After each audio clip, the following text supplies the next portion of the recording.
এদের একটা ব্যবস্থা নিতে হবে। আমরা প্রকৃত পক্ষেই স্বাধীন এখন। কিসের স্বাধীনতা, যেখানে স্বাধীন হয়েও স্বাধীনভাবে চলতে পারি না?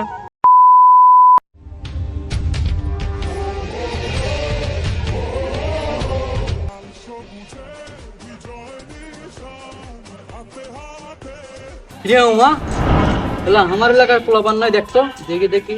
হ্যাঁ তো এরা তো দেখছো খুব পার পাওয়া গেছে। এদের একটা ব্যবস্থা নিতে হবে।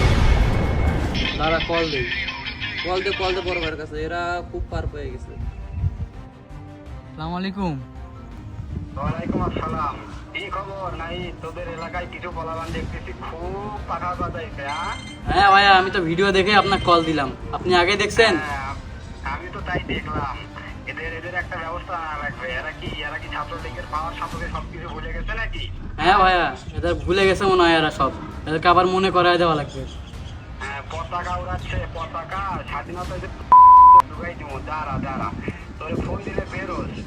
এদের এখন আমাদের নেতৃত্ব চলে গেছে, কি আর করার। এখন এদের গাড়ি কর দিয়ে খাওয়া লাগবে, আর বুদ্ধি নাই।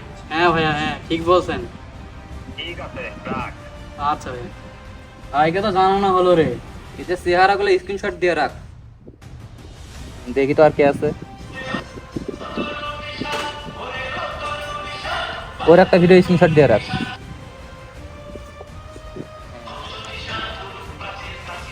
এর একটা দেই। হ্যাঁ দে। হয়েছে, চল বন্ধু, এদেরকে দেখার কথা আছে। মামা দেখ, মূলত দেশ তো এখন স্বাধীন, আর এই দেশের যত ক্ষয়ক্ষতি হয়েছে সব রক্ষার দায়িত্ব কিন্তু এখন আমাদের। যত নিপীড়ন নির্যাতন যাই হোক, আমরা কিন্তু শেষমেশ স্বাধীন। আমরা আমাদের কথা বলার স্বাধীনতা পেয়েছি।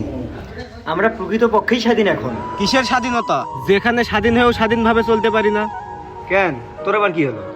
স্বাধীনতা উদযাপন করতে গেলেও মানুষের কাছে শত্রু হচ্ছি, এ কেমন স্বাধীনতা? দেখ ভাই, আমরা আসলে কোনো দলকে রাজি করার জন্য বা খুশি করার জন্য কখনো আন্দোলনে নামি নাই। আমরা মূলত আন্দোলনে নামছিলাম আমাদের ছাত্র সমাজ, আমাদের অধিকার, আমাদের কথা বলার অধিকার, এসব কিছু প্রতিষ্ঠা করার জন্য। এতে যদি কারো ভাবনা থাকে বা আমাদের শত্রুতার খাতায় লিখে রেখে থাকে, তাহলে আমাদের কিছু করার নাই ভাই। আমাদের মূল লক্ষ্য থাকবে দেশের উন্নতি করা এবং দেশকে নিয়ে ভাবা। এটাই একজন শিক্ষিত লোকের উদাহরণ হতে পারে। সবার উদ্দেশ্যে একটা কথাই বলতে চাই, আমাদের এই আন্দোলন বা আমাদের এই উদযাপন কেউ রাজনৈতিকভাবে নেবেন না। আমরা সর্বস্তরের জনগণ খুশি, আমরা স্বাধীন। জয় হোক ছাত্রদের, জয় হোক স্বাধীনতার।